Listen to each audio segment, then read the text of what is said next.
আল্লাহ পাক রব্বুল আলামিন তার কালামের মাঝে বলেন, ও আমার বান্দা বান্দিরা, তোমরা জানিয়ে রাখো তোমাদেরকে আমি একটা অন্তর দিয়েছি, কলব দিয়েছি, যে অন্তরটা হলো আমার বাড়ি, আমার পাড়া।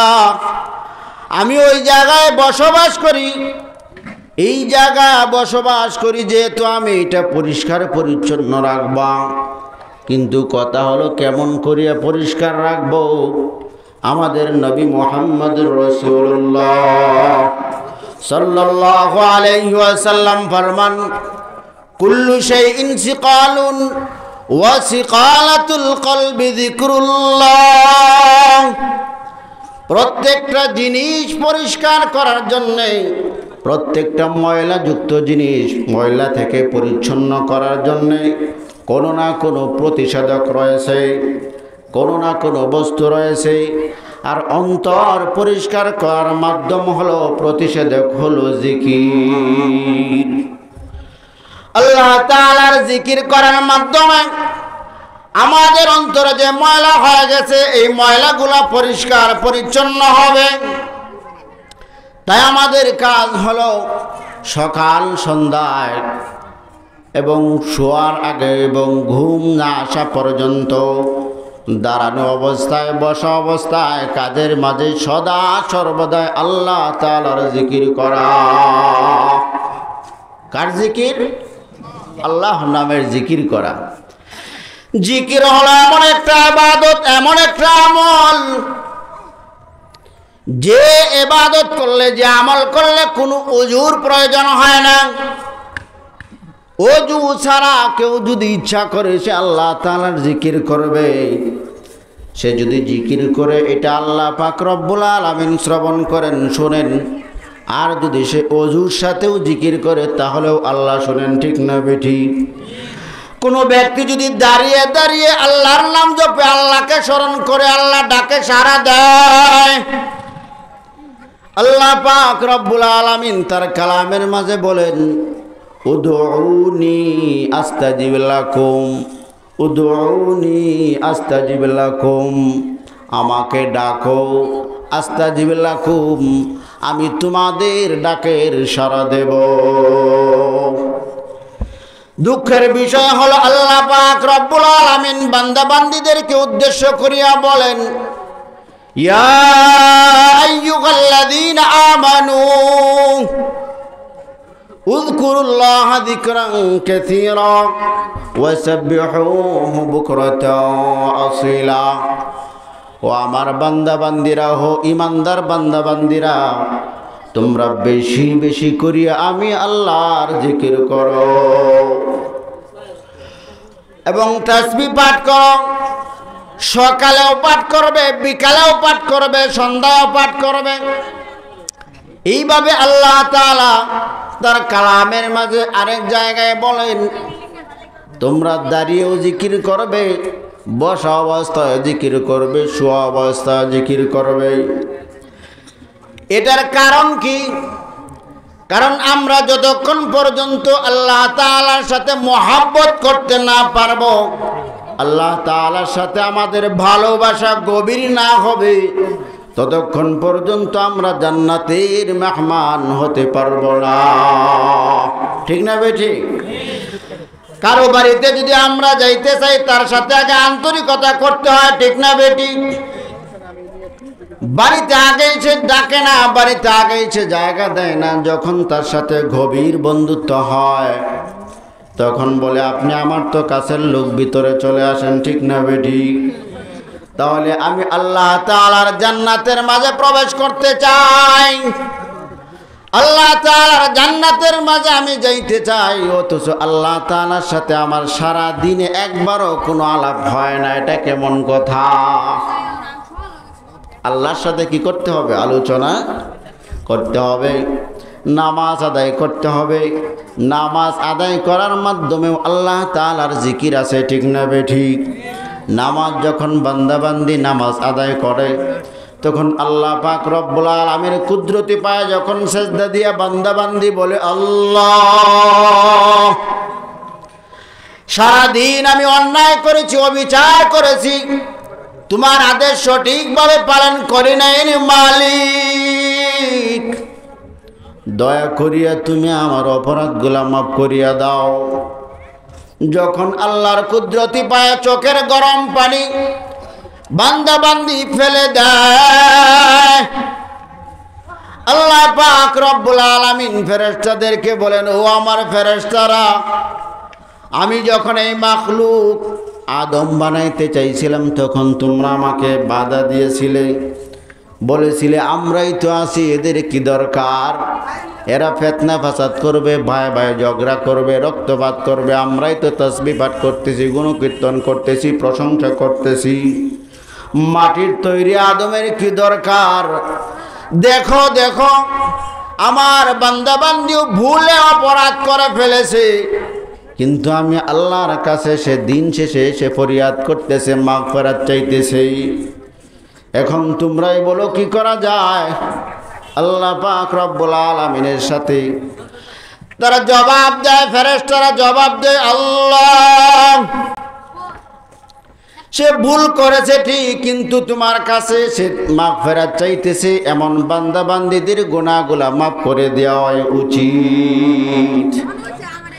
আল্লাহ পাক রব্বুল আলামিন বলেন, ও আমার ফেরেশতারা, তোমরা জানিয়ে রাখো, এদের যত গুনাহ হয়ে গেছে, এর যত গুনাহ আছে সব আমি মাফ করিয়া দিলাম। সুবহানাল্লাহ।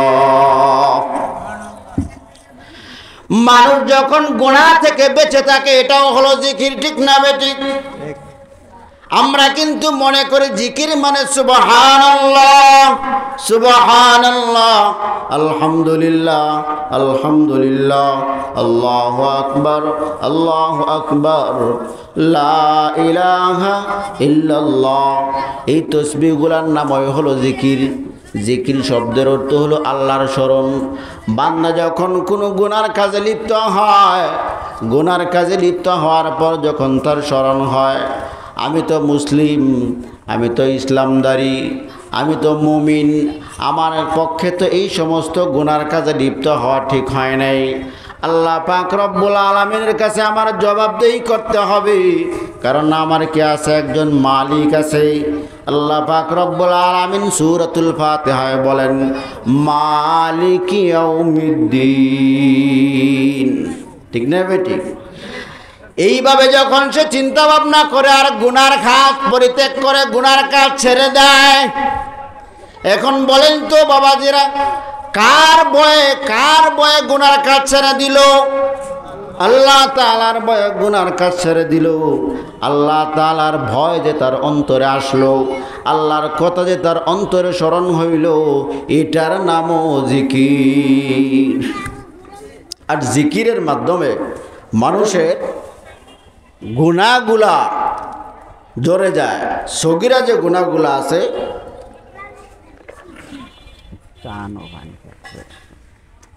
সগীরা গুনাহগুলা আল্লাহ পাক রব্বুল আলামিন আমলের মাধ্যমে, জিকির আজকারের মাধ্যমে সগীরা গুনাহগুলা আল্লাহর কাছে বলতে হয় না, বলা ছাড়াই আল্লাহ পাক রব্বুল আলামিন মাফ করে দেন। সুবহানাল্লাহ।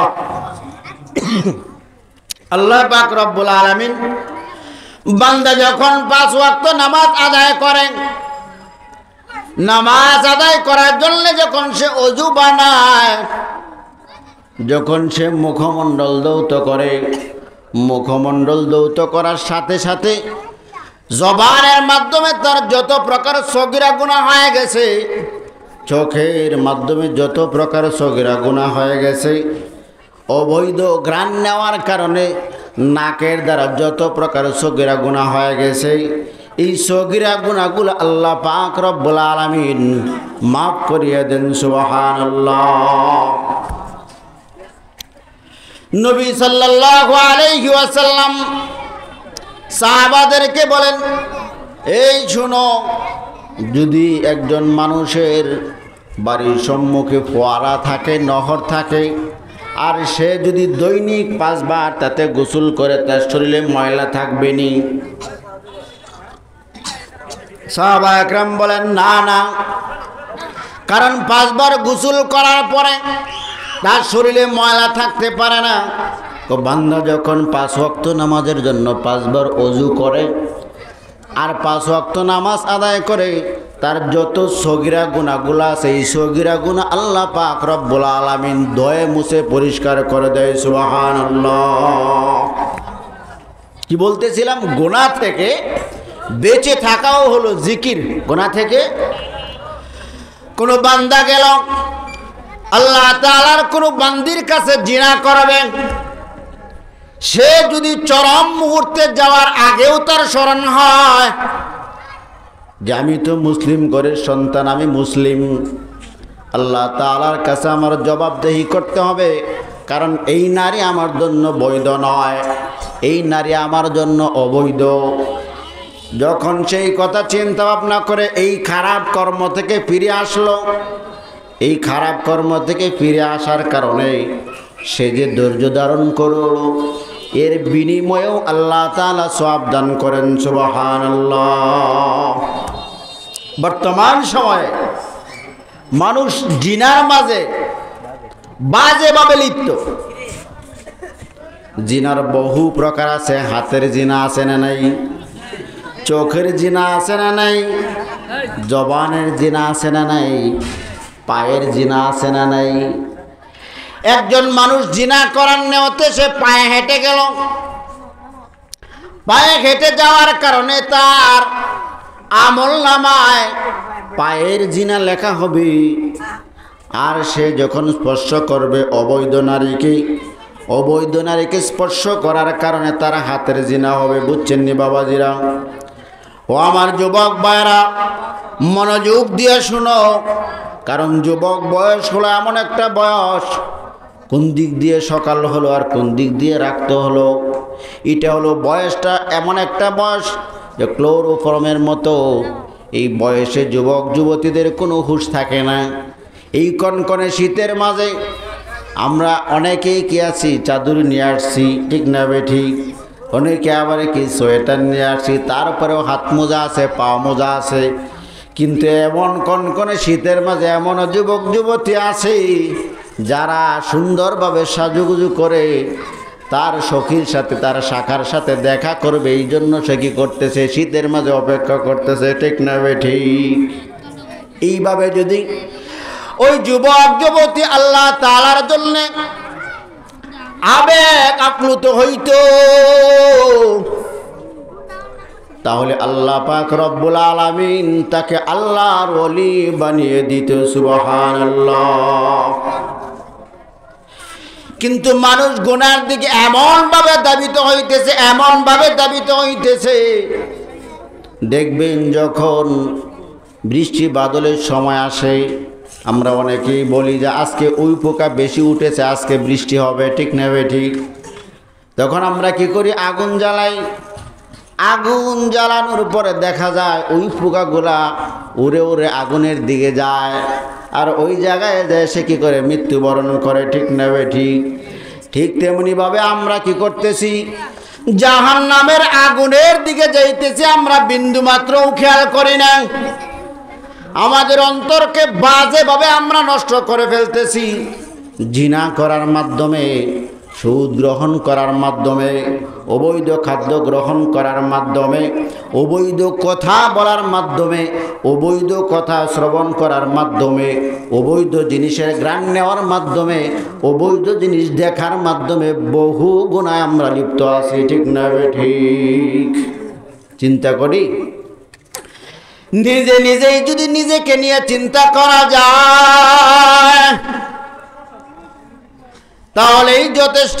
কারণ আল্লাহ পাক রব্বুল আলামিন একজন মানুষকে গুনাহ থেকে বেঁচে থাকার জন্য একটা যোগ্যতা দিয়ে দিয়েছেন। তার মাধ্যমে সে মাসলা মাসাইল জানে না, কোরআন হাদিস জানে না, কোরআন পড়তে পারে না, কিন্তু তারপরেও তার মাঝে আল্লাহ পাক রব্বুল আলামিন এমন একটা বিবেক সত্তা দিয়েছেন যার মাধ্যমে সে আন্দাজ করতে পারে এটা ভালো না, এটা খারাপ, ঠিক না ঠিক? এই শক্তিটা আমরা একবারও কি করতেছি না? কাজে লাগাইতেছি না। যখন কোনো ওলামা একরাম অথবা তবলিগি কোনো সাথী ভাই তাকে বোঝাইতে যায়, তখন সে শুধু মাথা নাড়ায়, কিন্তু যখন সাথী ভাই বিদায় হয়, আলেম বিদায় হয়, তখন সে তার মতেই সে থাকে, ঠিক না ঠিক? এই যে দেখেন কয়টা গুনাহ হয়ে গেল। একটু আপনি মিথ্যা প্রতিশ্রুতি দিলেন, কারণ তবলিগ জামাতের সাথী ভাই বিকালবেলা আপনার বাড়িতে আসলো আর বলল বাদ মাগরিব ইমান এবং আমলের কথা হবে, কিনের কথা হবে, যাবেন না? আপনি বললেন আচ্ছা ঠিক আছে, ওয়াদা দিলেন, ঠিক না ভাই ঠিক? ওয়াদা রক্ষা করলেন না। আর একটা হলো ওই ব্যক্তিকে আপনি ধোঁকা দিলেন। আর যদি আপনি গুনার থেকে বেঁচে থাকতেন, গুনার কর্ম ছেড়ে দিতেন, তাহলে দেখেন আল্লাহ পাক রব্বুল আলামিন কত সুন্দর ঘোষণা দিয়েছে।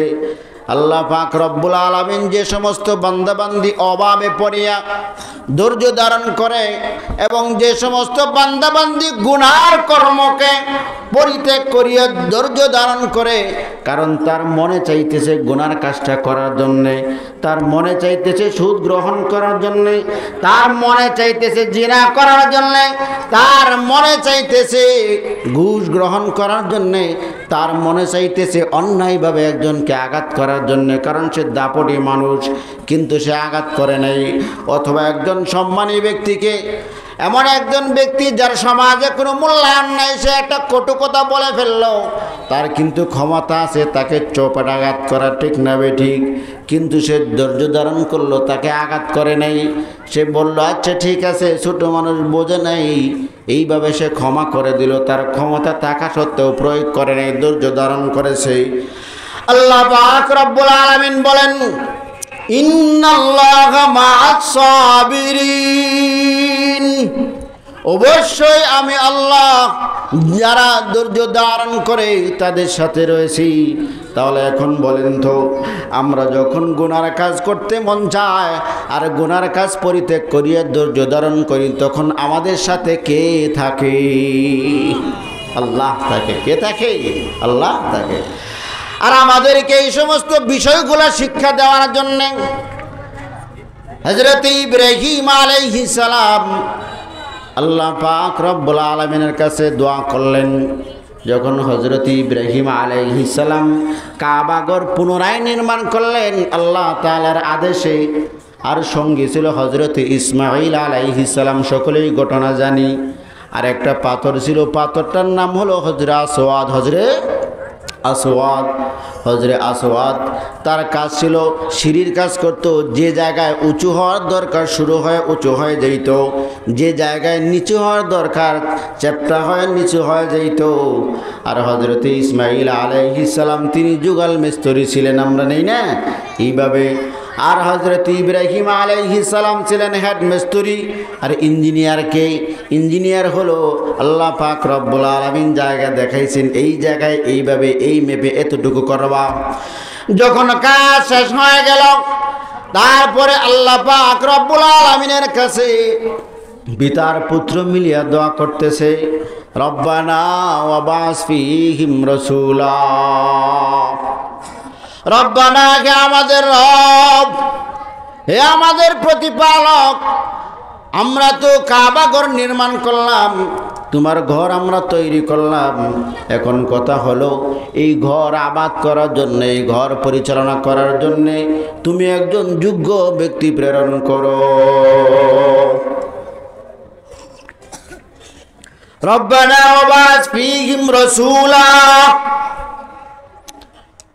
হে আমাদের রব, তাদের মধ্য থেকে একজন রসুল পাঠাও, যে কিনা ওয়াবাস ফীহিম রাসূলাম মিনহুম ইয়াতলু আলাইহিম আয়াতিক, তাদের মাঝে তোমার কালামুল্লাহ তেলাওয়াত করবে। ইয়াতলু আলাইহিম আয়াতিক ওয়া ইউআল্লিমুহুমুল কিতাব, তাদেরকে কিতাব শিক্ষা দিবে। ওয়াল হিকমাতা, তাদেরকে কলা কৌশল হিকমত শিক্ষা দিবে। ওয়াইযাক্কিহিম, এবং তাদেরকে পরিশুদ্ধ করবে। এইভাবে দোয়া করলেন। আল্লাহ পাক রব্বুল আলামিন পিতা এবং পুত্রের দোয়া কবুল করলেন। আর কবুল করবেন নাই কেন? হযরত ইব্রাহিম আলাইহিস সালাম তিনি হলেন ইব্রাহিম খলিলুল্লাহ, আর হযরত ইসমাঈল আলাইহিস সালাম দোয়ার মাঝে যে সাথে ছিল তিনি হলেন ইসমাঈল জবিহুল্লাহ। আর যার জন্য দোয়া করেছেন তিনি হলেন মুহাম্মাদুর রাসূলুল্লাহ। আর যে ঘর আবাদ করার জন্য দোয়া করেছেন এই ঘরের নাম হলো বাইতুল্লাহ। আর যার কাছে দোয়া করতেছেন, যার কাছে চাইতেছেন, তিনি হলেন আল্লাহ। সুবহানাল্লাহ বলেন। আল্লাহ পাক রব্বুল আলামিন দোয়া কবুল করলেন, পিতা পুত্রের দোয়া গ্রহণ করে নিলেন। আল্লাহ পাক রব্বুল আলামিন হযরত ইব্রাহিম আলাইহিস সালাম এবং হযরত ইসমাঈল আলাইহিস সালাম মানুষদের অন্তর পরিষ্কার করার জন্যে যে কয়েকটা গুণের কথা বলেছেন যে আল্লাহ তুমি তাদের মধ্য থেকেই একজন রসুল প্রেরণ করো, যে তোমার কিতাব শিক্ষা দিবে, তোমার আয়াতগুলা শিক্ষা দিবে, হিকমত শিক্ষা দিবে এবং তাদের আত্মাকে পরিশুদ্ধ করবে, ময়লাযুক্ত আত্মা এটা পরিষ্কার করে দিবে। আল্লাহ পাক রব্বুল আলামিন এই চারটা কথাই বলেছেন পরবর্তীতে, কিন্তু একটু ব্যবধান করেছেন নাম্বারের ক্ষেত্রে। যেটা ছিল চতুর্থ নম্বরে এইটাকে আল্লাহ পাক রব্বুল আলামিন নিয়ে আসলেন দ্বিতীয় নম্বরে। সূরাতুল জুমায় আল্লাহ পাক রব্বুল আলামিন বলেন, হুয়াল্লাযী বা'আসা ফিল উম্মিয়্যিনা রাসূলাম মিনহুম ইয়াতলু আলাইহিম আয়াতিহি ওয়া ইউযাক্কিহিম ওয়া ইউআল্লিমুহুমুল কিতাবা ওয়াল হিকমা। যে রসুল তো আসবে ঠিকই, কিন্তু আত্মা পরিশুদ্ধটা আগে হবে। এইটা আগের কাজ, এইটা পরের কাজ নয়। কারণ বলেন তো, কোনো বান্দা বান্দির যদি অন্তর পরিষ্কার না থাকে, অন্তর পরিচ্ছন্ন না থাকে, তার নিয়ত শুদ্ধ না থাকে, তাহলে তার আমল কবুল হবে নাকি হবে না? বান্দার যদি নিয়ত শুদ্ধ না থাকে, কলব শুদ্ধ না থাকে, তাহলে তার কি হবে না? নামাজ হবে না, রোজা হবে না, সদকা হবে না। যত প্রকারের নেক আমল পূর্ব শর্ত হলো নিয়ত কি লাগবে? সঠিক লাগবে। দুনিয়ার জীবনে দেখেন, আপনার বন্ধুকে যদি আপনি কোনো স্বার্থে পড়িয়া, লোভে পড়িয়া পরবর্তীতে পাবেন এই আশায় যদি আপনি কোনো উপকার করেন, আপনার বন্ধু কিন্তু এই কথা বলে, উপকার করেছো ঠিক, সমস্যা থেকে উত্তোলন করলা, কিন্তু কথা হলো এর পিছনে কোনো কারণ আসেনি, বলে না? যদি বলে অবশ্যই কারণ আছে, তখন সে খুশি হয় না বেজার হয়? খুশি হয় না বেজার হয়? যে তুমি আমার কেমন বন্ধু, তুমি তো হইলে আমার স্বার্থপর বন্ধু, নিঃস্বার্থ বন্ধু না।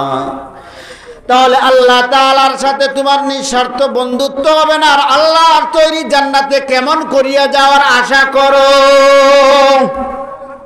এইটা তো বোকামি ছাড়া আর কিছু না। কারণ মাটির তৈরি মানুষ তোমার বন্ধু, সে যদি নিঃস্বার্থ ভালোবাসা না থাকার কারণে তোমাকে গ্রহণ করে না, আল্লাহ তাআলা কেমন করিয়া গ্রহণ করবে? মানুষের অন্তরটা হলো আল্লাহ তাআলার বসবাসের জায়গা। কবি বলেন, মান্না গঞ্জম দর জমিন ও আসমান, মান্না গঞ্জম দর জমিন ও আসমান, লেকু গঞ্জম দর কুলুবে মুমিনা, লেকু গঞ্জম দর কুলুবে মুমিনা। আল্লাহ তাআলার জমিনেও জায়গা হয় না, আসমানেও জায়গা হয় না, কিন্তু মুমিনের একটা কলব, ছোট্ট একটা কলব, এই কলবটা হলো আল্লাহ তাআলার স্থান। এইখানে আল্লাহ তাআলা বসবাস করে। এর মানে কি?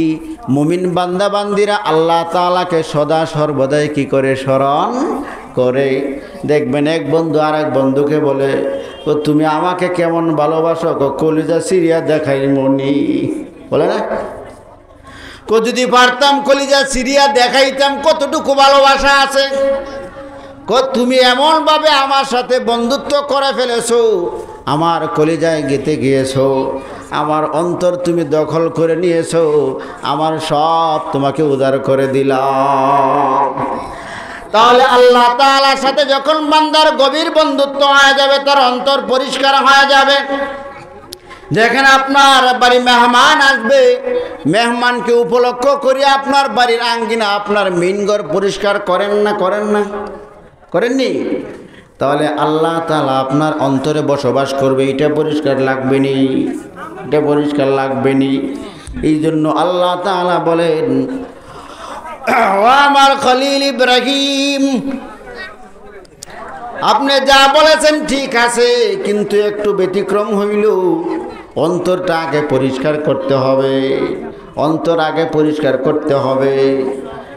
এই জন্য কবি বলেন, অন্তর আমার পরিষ্কার হয়ে গেছে, আসো মালিক হর তমন্না দিল সে রুখসত হো গই, हर तमन्ना दिल से रुखसत हो गई, अब तो आजा, अब तो आजा, अब तो खलवात हो गई, अब तो खलवात हो गई। ও আল্লাহ, আমার অন্তর আমি পরিষ্কার করে নিয়েছি, এখন তুমি আমার অন্তরে বসবাস করো। আমার অন্তরে দুনিয়ার কোনো ময়লা নাই, আমার অন্তরে পাপের কোনো ময়লা নাই, সব পরিষ্কার করে নিয়েছি।